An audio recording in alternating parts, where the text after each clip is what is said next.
memakan bangkai di hutan Gogi, Lunggadung. Pagi buta di sebuah pinggiran hutan rimba. Dengan pohon-pohon besarnya, suasana sepi dan hanya suara binatang liar serta kicau burung yang bersautan. Dua orang sedang berjalan menyusuri jalan setapak yang memang konon katanya hutan itu masih angker. Kasijo dan Jazuli, mereka berdua memang pemuda yang kesehariannya menjadi kuli angkut kayu belandongan atau kayu curian dari hutan. Jalur itu sudah biasa mereka lalui. Mereka hafal walau bukan warga sekitaran hutan tersebut. Memang mereka membawa kayu sangat jauh dari dalam hutan rimba menuju kampung jejak dalam. Ya, kampung jejak dalam sendiri sangat terkenal di wilayah itu. Kasijo dan Jazuli terkenal karena keberaniannya menjadi kuli angkut kayu belandongan. Yang mana kuli belandongan haruslah kuat fisik dan juga kuat mental. Mereka tidak ada kata takut dengan setan, demit, jin, perewangan, binatang buas, macan, beruang, atau babi dan lainnya. Tapi yang mereka takutkan hanyalah satu: bau asap tembakau orang merokok. Karena sudah bisa dipastikan bau asap rokok itu berasal dari seseorang, yaitu mandor atau mantri hutan atau polisi hutan. Ya, hanya itu yang mereka takutkan. Setelah menembus rimbunnya pinggiran hutan, mereka sampai di suatu tempat persembunyian untuk beristirahat menunggu gelap, kemudian mengangkut kayu-kayu yang telah dipersiapkan oleh para pembelandong. Biasanya di tempat persembunyian itu ada yang suka beristirahat dengan tidur atau hanya bersantai melepas lelah.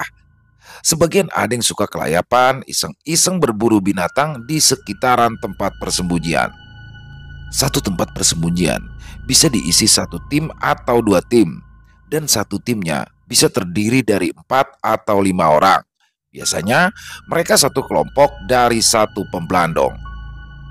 Setelah beberapa saat Kasijo dan Jazuli sampai di tempat persembunyian, kemudian datang 4 orang, satu tim dengan mereka: Win, Wawan, Taji, dan Kemi. Biasa setelah sampai di base camp, mereka pun mengobrol ngalor ngidul sambil ngopi, rokokan, ada juga yang sarapan. Setelah itu mereka leyeh-leyeh dan tidak lama tertidur dengan nyenyak, kecuali Kasijo dan Jazuli. Mereka tidak beristirahat. "Jebak ya, Co," ajak Jazuli. "Ayo," balasnya sambil meraih tas gendong perbekalannya. Berdua mereka berjalan menaiki bukit lalu mencari jejak binatang. Tiba-tiba Kasijo berhenti memanggil Jazuli. "Jul, Jul," panggil Kasijo.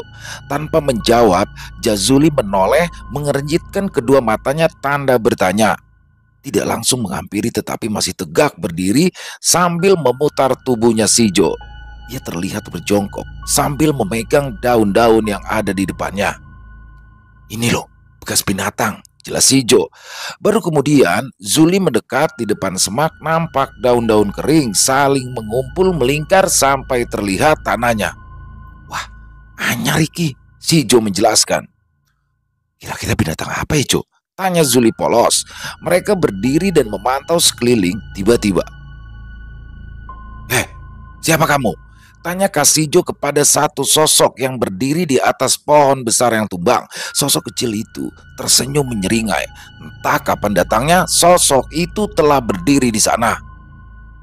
"Lunggadung," jawab makhluk kecil berwarna hitam sembari melompat dan seret, berlari menjauh, berlari dengan sangat cepat menjauhi Kasijo dan Jazuli. "Kejar, hayo!" Mereka berdua berlari mengikuti arah makhluk itu. Dengan bersusah payah keduanya tetap masih gesit karena mereka memahami hutan itu.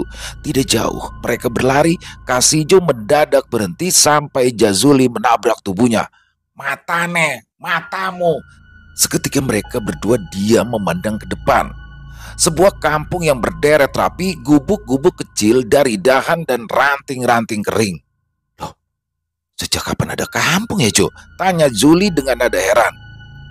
Ya, kita mungkin sering lewat jalur ini, tapi nggak pernah melihat gubuk-gubuk ini, jawab si Jo.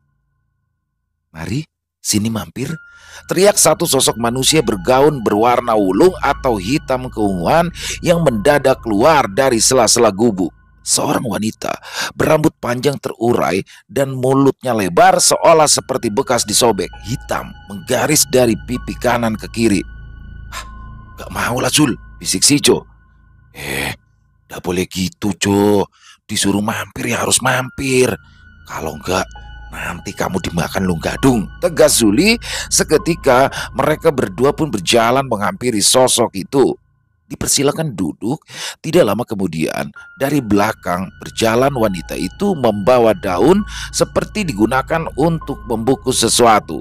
Dan ketika diletakkan di depan mereka, nampak dihidangkan sebuah hidangan mewah, nasi dengan lauk pauk daging dan beberapa yang lainnya, saus, kecap, dan juga sayur-sayuran.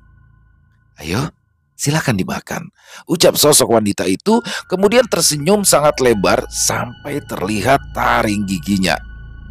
Jazuli setelah dipersilakan pun mulai makan makanan yang dihidangkan. Tiba-tiba Kasijo melihat sesuatu bergerak-gerak di atas meja tepat di depan Jazuli. Kemudian menarik pandangan ke atas melihat tangan Jazuli yang mengambil nasi dengan kelima jarinya. Dan aneh, di tangan Jazuli ada yang bergerak-gerak seolah memberontak ingin terjatuh. Astaga, belatung! Mata Sijo terbelalak tidak percaya, tapi dari mulutnya tidak keluar suara. Sijo mengetahui ada yang tidak beres. Akan tetapi Jazuli masih makan dengan lahap. Enak makanannya, tanya wanita mulut lebar dengan berdiri menyender dinding kayu. Enak banget, jawab Jazuli sambil masih mengunyah makanannya. Wah, enak banget ini Jo. Suger. Ini ceker ayam kok bisa enak begini. Jazuli makan dengan lahap dan mulut masih berisi makanan. Ceker apa? Itu telapak tangan manusia, jarinya masih lengkap, batin Sijo. Suara wanita itu sembari matanya melirik ke arah Sijo dan tangan telunjuknya di depan mulutnya, sedang Jazuli masih saja lahap menyantap hidangan yang disuguhkan. Wanita itu tertawa dan kemudian ia berbalik arah masuk ke dalam pintu dan seketika semua berubah. Kaget bukan kepalang Kasijo dan Jazuli setelah keduanya tahu mereka kini ada di atas pohon besar bercabang. Keduanya yang sadar langsung turun dan sesampainya di bawah, Jo, cepat Jo, Lunggadung Jo. Jazuli sudah sadar sepenuhnya dan bergegas memasukkan jari telunjuknya ke dalam mulutnya sampai ia tersedak dan muntah. Ya, keluar semua yang sudah dimakan di dalam gubuk tadi. Muntahannya nampak menghitam dan terlihat belatung-belatung yang masih bergerak-gerak karena masih utuh. Ia muntah berkali-kali sampai benar-benar keluar semua isi perut. Jazuli menarik nafas panjang, kemudian dia pun berkata, aku tahu itu Lunggadung, makanya aku nurut makan hidangan itu. Aku tahu kalau salah satu tidak makan makanan itu, ya kita berdua tidak akan selamat. Kemudian ia pun mengajak Kasijo berjalan menjauh dari situ. Beneran kamu sadar? Ya, sangat sadar. Aku juga merasakan bau bangkai yang menyengat. Tapi aku masih mikir panjang tentang keselamatan kita berdua. Zuli masih agak-agak mau muntah. Perutnya mual tetapi sudah tidak ada isinya.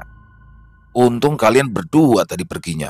Coba masing-masing, tegas Kemi teman mereka dari kejauhan. Kemudian Wawan, Win, Taji menyusul dari belakang. Alhamdulillah, selamat kue Jo, Zul. Lunggadung, saut Zuli sembari mendekati keempat temannya, sedangkan hari sudah hampir maghrib. Suara nyanyian dari sebuah area pemakaman, makam bebek pendewa. Di tengah-tengah makam di pinggiran desa Sangkil. Di tengah nyanyian ada beberapa makhluk kecil yang menari-nari di atas tanah kuburan. Sebuah pusaka ditancapkan tepat di atas kuburan yang masih terlihat baru dikuburkan. Seketika semua berhenti menyanyi, semuanya fokus dan membentuk lingkaran, kemudian memutar-mutar mengelilingi kuburan yang ditancapi dengan pusaka. berputar sambil bergenggaman tangan satu dengan yang lain. Beberapa kali berputar-putar dan tiba-tiba berhenti. Memekik melengking suara sosok wulung berbeda warna dari yang lain sambil melompat kegirangan. Loh, suara benda terjatuh dari atas yang tidak begitu tinggi. Entah dari mana benda itu terjatuh, yang jelas muncul lalu jatuh di tengah lingkaran makhluk-makhluk kecil itu. Bentuk mereka seperti manusia biasa. Badannya kecil atau kerdil, paling tinggi 50 atau 60 cm, berkulit hitam berambut panjang, mata merah, dan mulutnya lebar sampai ke pipi dengan gigi yang kecil dan sangat runcing segitiga. Salah satu dari mereka berubah wujud menjadi manusia. Pada umumnya, hanya berbeda di atas matanya ada warna mulung, hitam keunguan. Dan salah satu sosok yang menyerupai manusia biasa kemudian mengambil dan menggendong benda yang jatuh yang ternyata seonggok pocong dengan kafan yang masih putih bersih. Dengan suara riang, mereka mengikuti sosok yang menggendong pocong tersebut. Timbu atau disimpan biar matang. Kemudian mereka hilang di kegelapan, sementara di kampung Pelem mendem. Suasana duka masih menyelimuti rumah duka yang baru sore tadi dikebumikan seorang saudagar pengusaha gula aren. Rumah duka dipenuhi warga untuk melean. Tolong, tolong. Suara teriakan Wawan tepat di rumah duka sontak membuat semua orang yang ada di dalam rumah itu berhamburan keluar. Walau agak gelap karena listrik belum ada kala itu, hanya Petromax, lampu gantung yang dipompa, dan biasanya itu pun orang-orang tertentu yang memiliki atau mampu membelinya. Ya, kalau sudah memiliki Petromax, itu harus hati-hati sekali menjaganya, karena banyak orang yang akan ingin memiliki tapi tidak mampu membeli, maka mereka akan mencuri atau merampok Petromax tersebut. Dan tidak banyak juga yang punya Petromax kalau tidur rela ngeloni Petromaxnya. Ada yang mengikat dengan tambang, diikatkan ke Petromax dan tubuhnya dengan maksud kalau ada yang mengambilnya, yang punya akan terjaga atau terbangun. Wawan berhenti di pekarangan rumah disambut beberapa orang yang berhamburan keluar. Nafasnya ngos-ngosan, Wawan segera ditenangkan dengan diberikan air minum. Tenang, tenang, atur nafas. Suara warga menenangkan Wawan. Dan setelah Wawan tenang, ada apa? Kok sampai ketakutan begitu, Mas? Tanya salah satu warga yang agak tua. Saya lewat di samping kuburan, mau ngambil jalan pintas untuk menuju desa Jati Pendem. Lalu saya dikejar-kejar orang-orang pendek-pendek. Lunggadung, jawab mereka seketika. Sebuah kalimat yang bernada pertanyaan. Ya, Lunggadung adalah makhluk kecil berwarna hitam yang suka memakan daging manusia. Konon, Lunggadung hidup liar di belantara dan suka berpindah-pindah. Mereka akan mencuri mayat lalu diimbu atau disimpan, ditunggu sampai membusuk, kemudian barulah mereka memakannya. Menyimpannya di satu wilayah yang mereka sebut Alas Gogik, daerah kebunan bambu seluas kurang lebih 5 hektar persegi. Akan tetapi kebunan bambu tersebut berada di tengah hutan belantara. Lunggadung pemakan mayat. Akan tetapi ketika tidak ada yang mati, maka Lunggadung akan membunuh siapa saja yang masuk ke dalam hutan seorang diri atau tanpa teman. Masuk, minum dulu, ucap salah satu warga. Setelah Wawan beristirahat di dalam rumah, barulah kemudian salah satu warga yang sudah sepuh membuka obrolan sampai menunggu Wawan tenang. Lunggadung itu manusia yang salah arah. Mereka memakan bangkai manusia. Laki-laki itu tampak menghela nafas berat seolah mencari kata-kata yang tepat. Dan tidak hanya itu, mereka juga makan manusia hidup yang lewat hutan sendirian. Untung kamu selamat, karena jarang orang yang bisa selamat dari kejaran Lunggadung. Mereka memiliki kekuatan sihir yang sakti. Tapi mereka pasti juga memiliki kelemahan, kan Ki? Timpal salah satu warga. Oh tentu, mereka juga punya kelemahan. Kok kamu bisa sendirian? Memang bagaimana ceritanya? Tanya bapak-bapak yang dipanggil Ki. Entah mengapa warga memanggilnya Ki padahal masih setengah umur. Saya itu sebenarnya kuli Blandung, Pak. Maaf nggih, saya 6 orang sudah berjejer berurutan. Nah, saya itu paling belakang. Tiba-tiba saya terpisah, padahal saya hanya berhenti sebentar. Kemudian ketika saya menyusul, sudah nggak ketemu rombongan saya. Gak tahu bagaimana saya sampai di pinggiran makam. Nah, saya melihat banyak sekali makhluk kecil hitam dengan lengkingan keras. Mereka lalu mengejar-ngejar saya. Tentu saya panik. Kayunya saya buang, lalu saya lari tunggang langgang. Dan tanpa sadar saya sampai ke sini. Wawan menjelaskan panjang lebar. Malam itu Wawan menginap di kampung itu. Paginya ia baru pulang ke kampung Jati Pendem. Setelah sampai di kampung Jati Pendem, beberapa hari kemudian Wawan jatuh sakit lalu meninggal dunia. Kasijo, Jazuli, Kemi, dan Win juga Taji masih penasaran dengan cerita Wawan sebelum meninggal. Ya, mereka berlima bermaksud mencari tahu apa yang terjadi sesungguhnya. Berangkatlah mereka ke hutan. Mereka sengaja berangkat sore hari agar sampai di hutan yang dituju bisa malam hari. Dengan perlengkapan lengkap, mereka berlima pun berangkat. Sampai di base camp semula, mereka beristirahat sebentar untuk mengatur strategi. Malam itu, yang ditunjuk sebagai kepala rombongan penelusuran adalah Kasijo. Ya karena Kasijo yang memang sudah lama kenal dengan jalur yang dilaluinya, dia mengenal dengan baik seluk-beluk hutan itu. Mereka mulai berjalan meninggalkan base camp hampir tengah malam. Di waktu yang berbeda, masih dengan malam yang sama di mana Kasijo masih memimpin perjalanan untuk menelusuri hutan menemukan sosok Lunggadung. Di hutan yang sama, di tempat yang berbeda, malam itu, Pak Kamto, salah satu warga desa Jati Pendem, berjalan seorang diri ke tengah hutan sembari menggendong seorang bocah dengan selendang. Pak Kamto berjalan dengan lesu, sedih berurai air mata. Terdengar juga suara tangisan bayi yang digendongnya. Derai air mata Pak Kamto pun tak bisa berhenti. Dengan lampu senter masih menggunakan baterai ABCIC 4 dengan sorot cahaya kuning. Sesekali Pak Kamto sesenggukan kemudian berhenti melihat kiri kanan. Sampai di jalan setapak, Pak Kamto berhenti dengan lampu senter yang terlihat cahayanya bergetar, bergoyang ke kanan dan ke kiri seperti ketakutan melihat sesuatu.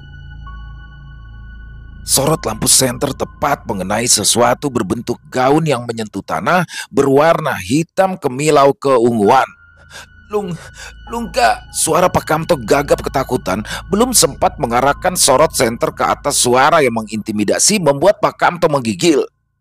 Dari mana? Kok sendirian? Suara wanita bertanya. Dari rumah Mbah Dukun, jawab Pak Kamto gagap semakin ketakutan. Aroma semerbak nangka matang tercium oleh hidung Pak Kamto. Mau nangka? Sosok itu menawari Pak Kamto nangka. Pak Kamto menggeleng. Di saat yang bersamaan, lampu senter pun padam. Suara tangisan bocah 2 tahun dalam gendongan Pak Kamto semakin menjadi. Kriu. Suara sosok itu seolah bernyanyi memanggil koloninya. Tidak lama bersautan dari segala penjuru di antara lebatnya hutan. Hal itu membuat Pak Kamto semakin ketakutan. Pak Kamto menangis, menjerit, ditambah anaknya yang juga ikut menangis dengan kuat. Di lain sisi, rombongan Kasijo dan Jazuli yang sedang berjalan tiba-tiba senyap berhenti. Diam, Hardi Kasijo sambil menajamkan pendengarannya. Ada apa, Jo? Tanya Kemi. Shh. Coba dengar, suara jeritan. Kasijo menjelaskan. Semua orang diam menajamkan pendengarannya. Wes, ayo cepat, ikuti aku. Tegas Kasijo dengan langkah cepat menerobos gelap malam tanpa lampu. Sebab mereka menghemat baterai senter. Berjalan cepat, mereka menerobos hutan sampai Kasijo beberapa kali menghitung kelengkapan anggotanya. 1, 2, 3, 4, 5. Karena bagi mereka, berhitung sambil terus berjalan akan menghemat waktu dan sangat efektif. Suara tangisan Pak Kamto dan anaknya terasa semakin dekat terdengar. Sedangkan suara nyanyian dari Lunggadung juga terdengar semakin jelas. Akhirnya mereka pun berhasil menemukan keberadaan dari Pak Kamto dan anaknya, di mana Kasijo dan teman-temannya berdiri di belakang para Lunggadung yang sedang mengelilingi Pak Kamto. Seketika kelima senter dinyalakan secara bersamaan. Biar Terang benderang membuat para Lunggadung menoleh melihat rombongan Kasijo, di mana terlihat Pak Kamto sedang bersimpu menangis melihat anaknya yang sudah berpindah gendongan ke tangan para Lunggadung. Menyadari bahwa mereka sudah ditemukan atau diketahui oleh orang lain sebagian dari Lunggadung, mereka berlari dengan cepat masuk kembali ke hutan. Anak Pak Kamto pun ikut dibawa lari masuk ke dalam semak-semak. Tinggal beberapa Lunggadung saja yang masih berdiri tegak menghadap cahaya senter. Ketika hendak ditangkap oleh rombongan Kasijo, mereka tiba-tiba menyerang dengan suara teriakan yang memekakan telinga, memberi sinyal kode agar mereka berpencar, menjauhi dan mengecoh rombongan Kasijo agar terpisah satu dengan yang lainnya. Kasijo yang sudah banyak tahu tentang Lunggadung tidak mau terjebak. 2, 3. Teriak Kasijo memberikan aba-aba. Kemi dan Win mengikuti Kasijo mengejar, sedangkan Jazuli mengajak Taji. Pak Kamto yang merasa ada teman pun berdiri menyalakan kembali senternya dan berlari mengikuti Jazuli dan Taji. Perjalanan masih panjang. Kasijo dan kawan-kawan masih berjuang untuk menemukan anak Pak Kamto. Berbekal tekad, mereka bersama-sama mengejar para Lunggadung.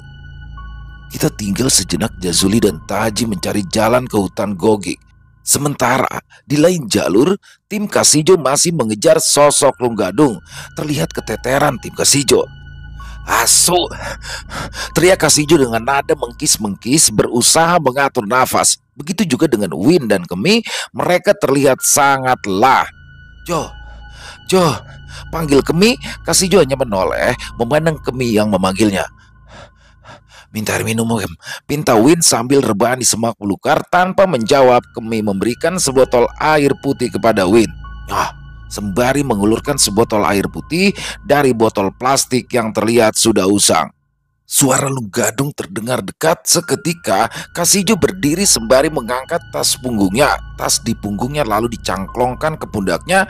Win dan Kemi pun ikut berdiri. Kasijo menajamkan pendengarannya, mencari dari mana arah asal suara Lunggadung itu. Sambil memiringkan badan dan tangan kiri di telinga kiri, Kasijo mendengar suara itu. Setelah memastikan arah yang benar, maka dengan cepat Kasijo berlari menuju arah yang ia yakini sebagai sumber dari suara itu.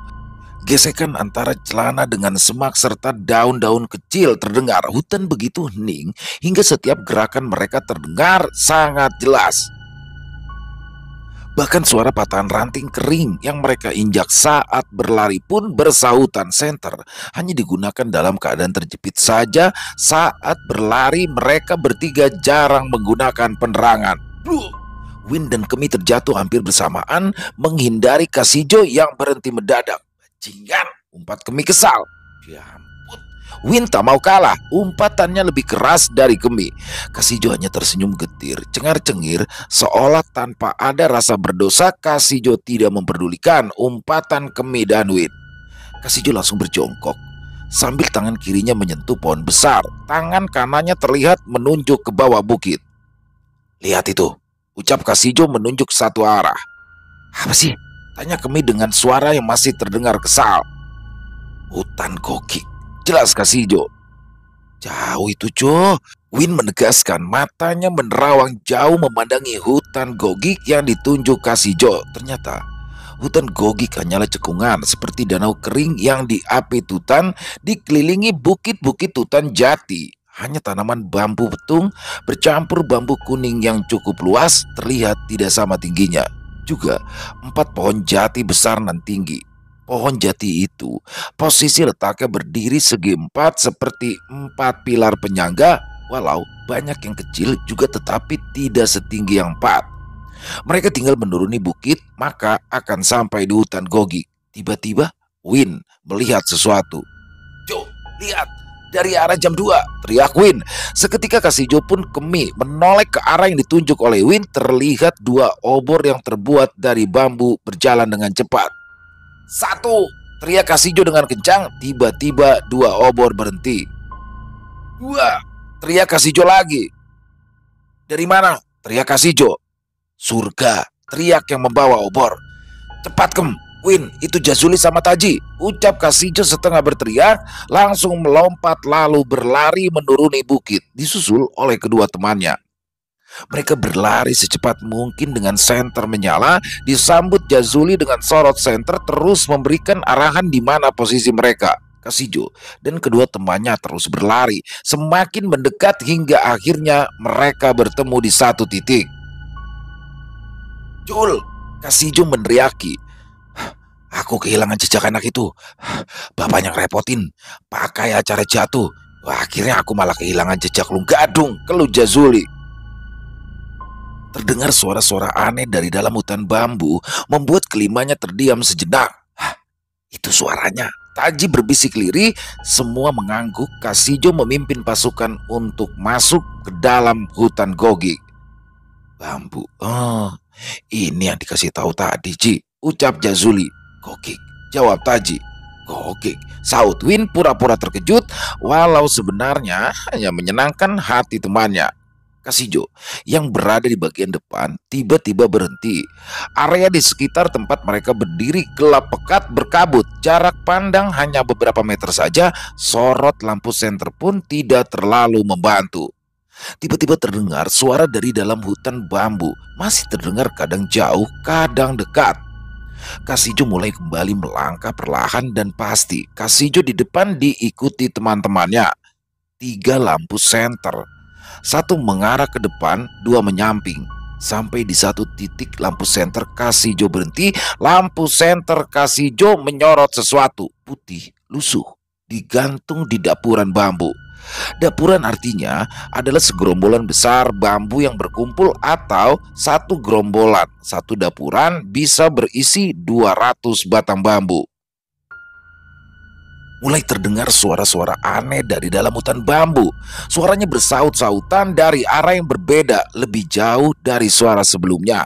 Kasijo yang sempat terbengong karena suara tadi kini mulai fokus pada cahaya senternya berujung. Mata nyalang dengan tatapan tidak percaya. Pocong yang diikatkan di ujung kepalanya dan di tengah tubuhnya digantung sepele seperti baju digantungkan. Ujung kaki hanya beberapa senti dari tanah. Mereka berlima refleks beringsut mundur beberapa langkah menjauhi sosok pocong yang digantung. Kemi yang hendak berteriak mulutnya langsung dibungkam oleh Kasijo. "Shh!" gumam Kasijo, matanya membeliak marah kepada Kemi. Kemi tampak mengangguk ketakutan, lalu pelan-pelan Kasijo melepas bekapannya. Mereka memutar mengambil arah yang berbeda untuk menghindari pocong tersebut. Mereka bergerak cepat semakin masuk ke dalam hutan Gogik. Lagi-lagi mereka menemukan dapuran bambu yang ada pocongannya. Pocong digantung. Kali ini ada 4 pocong dijejer sekaligus. Mereka pelan-pelan bergeser lagi, menjauh menghindari pocong-pocong tersebut. Begitu membalikan arah, mereka bertemu lagi dengan dapuran bambu yang sama dan ada lebih banyak pocong digantungkan. Merasa penasaran dengan banyaknya pocong yang digantung, Kasijo memberanikan diri mendekat dan set. Tangan Kasijo melayang hendak menyentuh pocong yang berkain agak lusuh, tetapi bersamaan dengan itu sebuah bayangan hitam lewat dengan cepat sambil berteriak. Bayangan itu menabrak tubuh Kasijo hingga terpental beberapa meter. Bruk! Suara tubuh Kasijo terempas di tanah. Refleks, keempat temannya berlari mendekat untuk menolong. Mereka langsung bangkit, kemudian lari tunggang langgang. Beberapa kali terjungkal, mereka bangkit lagi dan terus berlari tanpa penerangan hingga kaki mereka tak lagi kuat berlari. Mereka memutuskan untuk beristirahat. Saat itulah mereka mulai menyalakan senter. Senter mereka mengarah ke segala penjuru, tidak lagi melihat bayangan hitam tersebut. Kabut juga mulai menghilang. Baru juga mereka merasa lega karena merasa sudah terhindar dari bahaya. Mereka serasa tercekat saat sebuah suara terdengar bagai petir. "Sudah matang, ayo dimakan." Mereka langsung membeku, saling merapatkan diri satu sama lain. Kasijo menajamkan pendengarannya. "Sepertinya suara itu berasal dari balik dapuran bambu di depan kita," ucap Kasijo kurang yakin dengan mengumpulkan segenap keberaniannya. Mereka berjalan pelan, mengendap-endap sambil merunduk memutari dapuran bambu yang lumayan besar. Batang-batang obor yang sudah lama mereka matikan, yang mereka bawa sejak tadi, kini mereka tancapkan di tanah sebagai penanda. Jika nanti mereka tersesat di hutan Gogik, maka penanda itu bisa mereka jadikan penanda sebagai jalan pulang.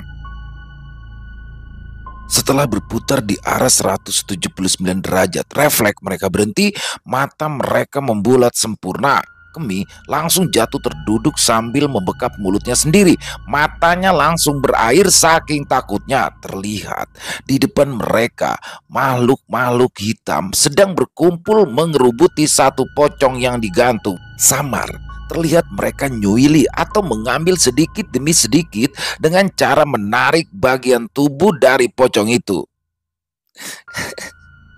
Nangka ini enak banget, matangnya pas, ucap salah satu dari mereka karena tidak tahan menyaksikan Nunggadung yang sedang menikmati pocong yang sudah membusuk. Kasijo memalingkan muka, berusaha menahan sekuat tenaga agar isi perutnya tidak keluar, namun matanya justru melihat satu dapuran bambu yang lain di mana Nunggadung juga sedang berkumpul. Makhluk kecil yang sama sedang menikmati hidangan dari mayat yang sudah membusuk. Tak urung, Tejo memuntahkan isi perutnya. Beruntung suara Tejo sangat pelan saat muntah sehingga kehadirannya tidak diketahui Nunggadung. Sementara kedua temannya yang lain, Jazuli dan Saji, tampak linglung membeku di tempatnya berdiri. Biasanya Nunggadung mendapatkan mayat dari cara mencuri mayat di kuburan ataupun membunuh manusia yang melintasi hutan seorang diri. Kebanyakan orang yang pergi seorang diri di tengah hutan atau yang terpisah dari rombongannya. Nunggadung pemakan mayat.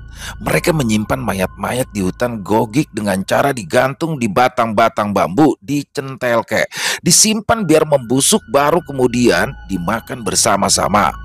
Nunggadung menyebut mayat-mayat yang sudah membusuk dengan sebutan sudah matang. Nunggadung tidak takut kepada manusia dalam arti mereka sengaja menampakkan diri kepada korban-korbannya, bahkan tidak jarang mereka hanya sekedar turun ke pasar ataupun kampung ketika mereka meminta apa yang mereka butuhkan. Nyata, berwujud manusia dengan ciri khas bergaun wulung atau hitam keunguan. Salah satunya gula aren yang mereka sering minta di perkampungan sekitaran hutan Gogik. Dan uniknya, ketika waktunya makan mereka berkumpul bareng-bareng menikmati santapan mereka. Setelah bersih daging mayat yang dimakan, mereka akan memindahkan tulang belulang si mayat ke tempat penyimpanan. Ya, tempat yang jarang orang temukan di sebuah goa di pinggir air terjun. Sedangkan kain kafan si mayat akan dibiarkan tergantung di dapuran bambu. Nunggadung tidak peduli dengan manusia yang melihat mereka selama manusia tidak terpisah dari rombongan atau tidak sendiri-sendirian. Mereka aman. Ketika Nunggadung berwujud manusia, mereka akan menggunakan bahasa manusia. Ketika mereka dengan wujud aslinya, mereka menggunakan bahasa mereka. Dan Kik yang sering digunakan sebagai kode atau bahasa entah artinya apa. Manusia tidak mengerti dengan bahasa itu.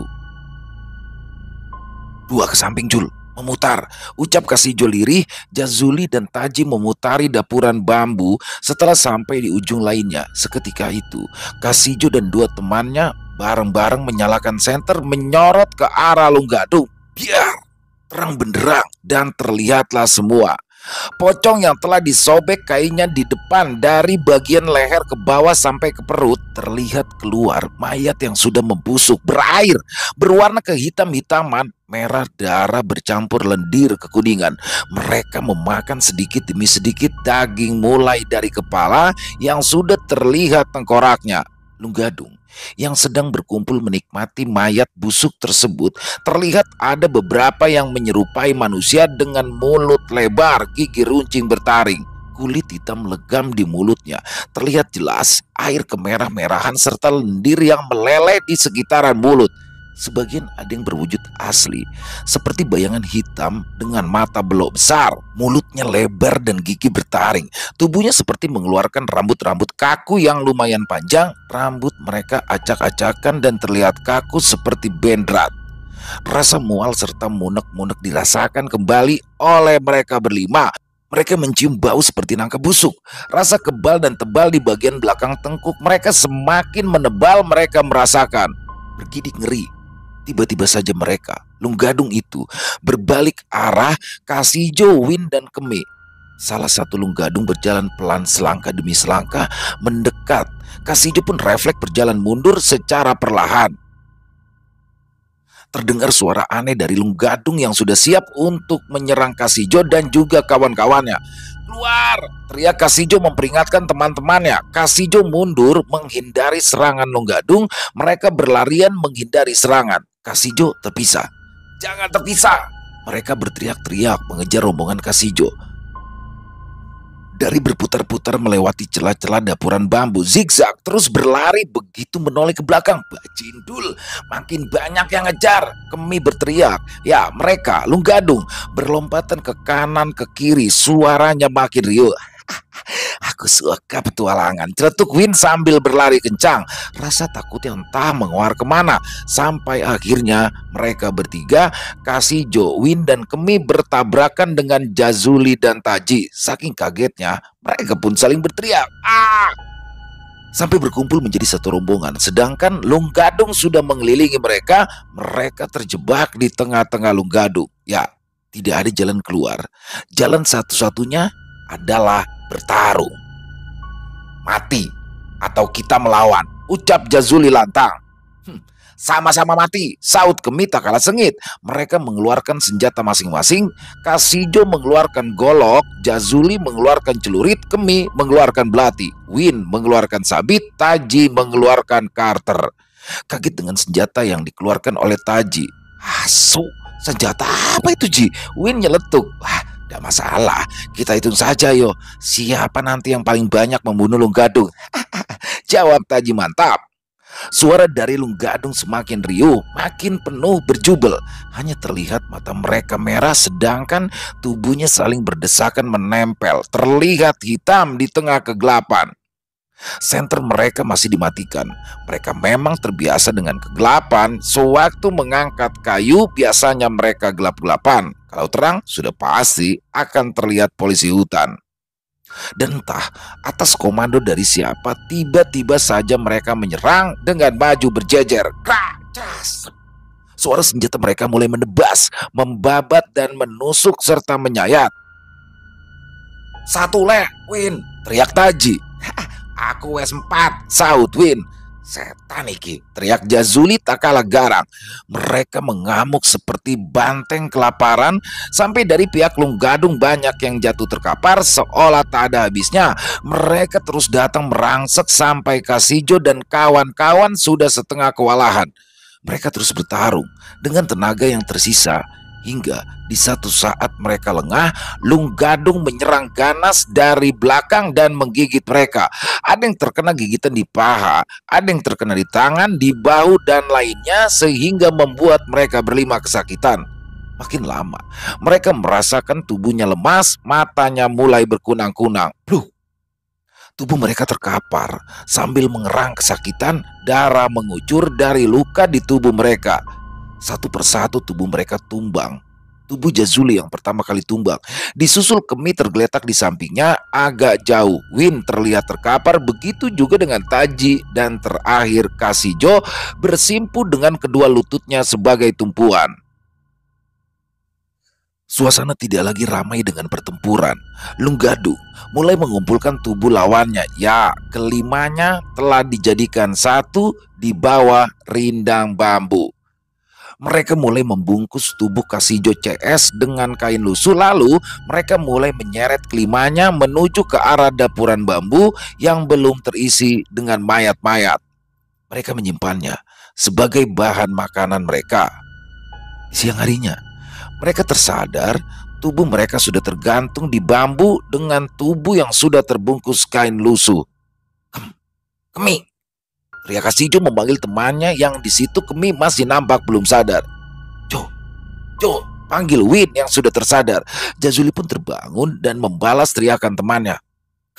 Kemi, panggil Win yang berada di dekatnya. Taji juga sudah mulai tersadar. "Jancuk, kita ketangkep bajingan. Piye iki?"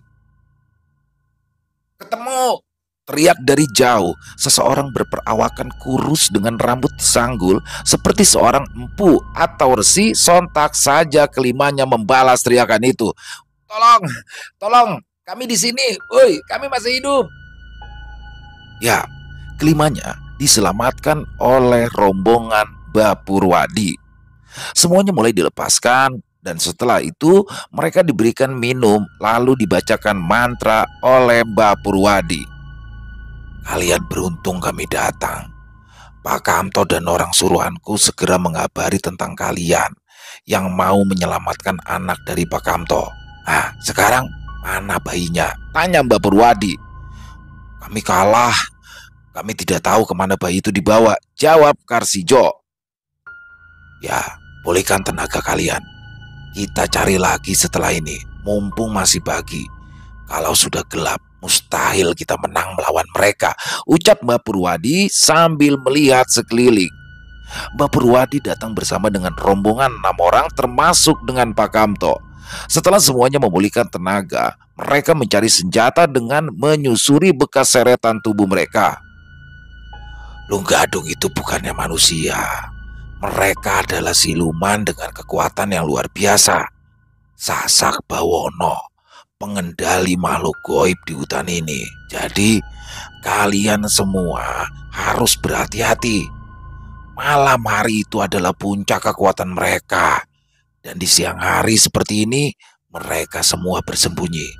Ada sebagian saja yang sedang menyiapkan bumbu untuk malam mereka berpesta makan-makan dengan mengelilingi hutan gogik mencari mayat simpanan mereka yang sudah matang, siap dimakan. Dan ketahuilah, jangan sampai terpencar. Mereka itu pandai mengelabui. Mbak Purwadi memberikan pesan kepada semuanya. Mereka pun mulai mencari, terbagi 2 tim. Tim Kasijo dan Mbak Purwadi dengan titik kumpul di jalan yang sudah ditentukan. Mereka akan jalan keluar dari alas gogik setelah menemukan anak Pak Kamto dan harus memberikan kode teriakan pamit. Kedua tim berpencar. Kasijo dengan jengkel mulai menebasi apapun yang ia temui. Kita perang lagi malam ini. Gimana kawan-kawan? Kasijo bertanya kepada teman-temannya. Udahlah Jojo, kita itu sudah kalah. Untung kita diselamatkan. Ya kalau tidak jelas kita bisa jadi santapan mereka, sahut Taji. Mereka pun terus mencari keberadaan anak dari Pak Kamto.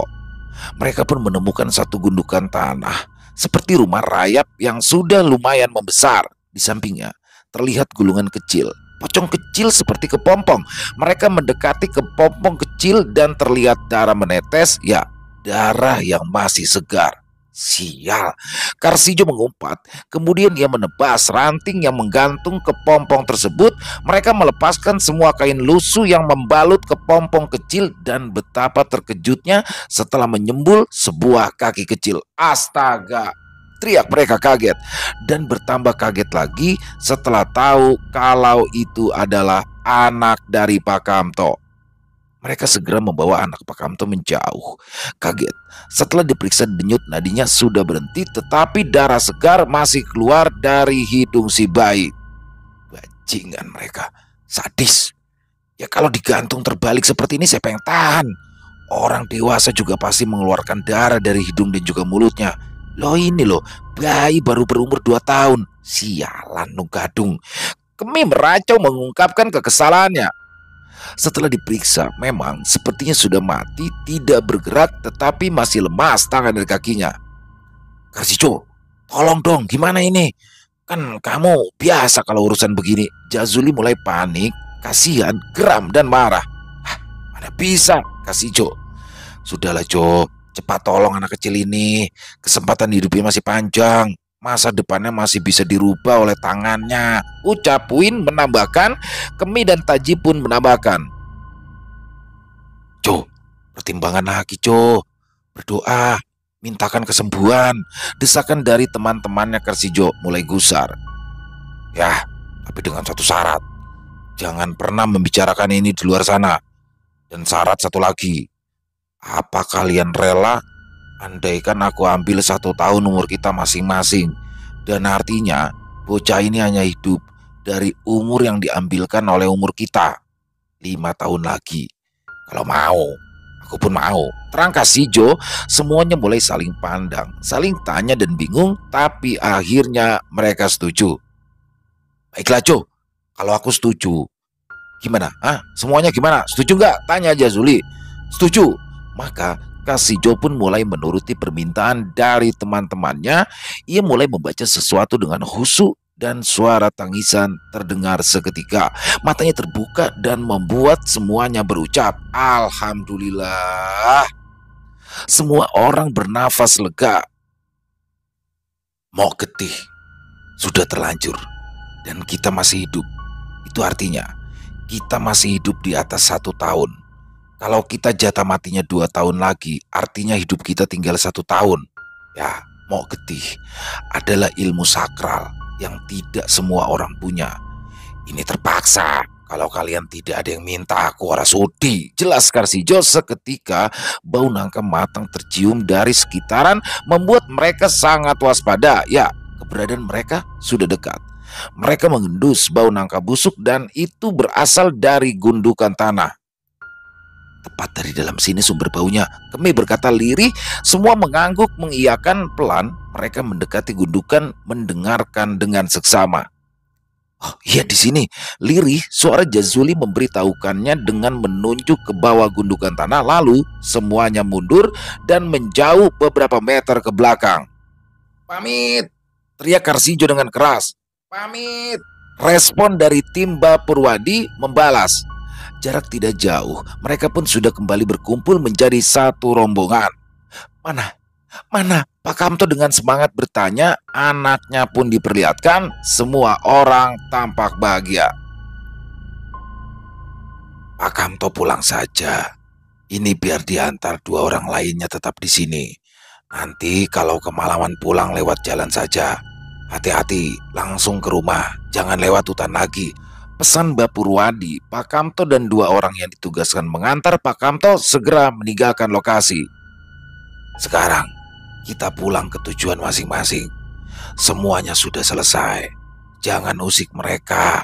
Mereka itu tidak bisa mati, tapi mereka bisa dilumpuhkan dengan pagar goib agar tidak bisa keluar lagi.